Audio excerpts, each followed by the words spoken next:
Time for a unique sounding vintage recipe that I saw in this vintage ad. It's called hot dog soup. Look at this. Let's make it.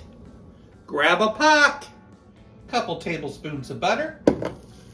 I'm cooking up a chopped onion and a chopped stalk of celery. Cook until tender.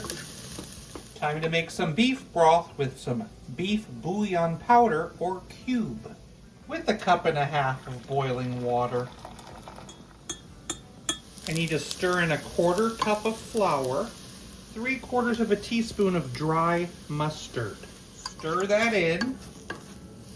I'm going to stir in that broth and then cook it until it thickens.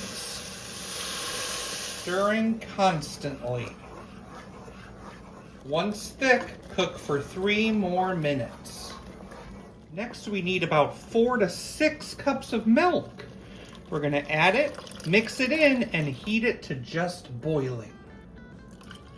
It calls for 2 cups of shredded American, but I'm going to use Colby Jack. Add that and then stir it in until melted. As well as a bag of frozen mixed veg that's been cooked. This was the steamer mixed veg.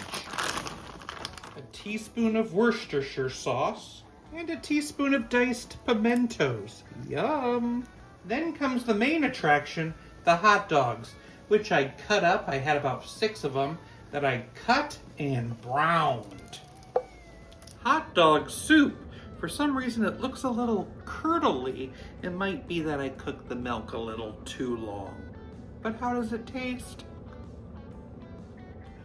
The main flavor I'm tasting is hot dog. I'm not the biggest fan of this. I think I'll give it a 3.6 out of 10. Hot dog soup? What do you think? What did the hot dog say when he won the race? I'm the wiener.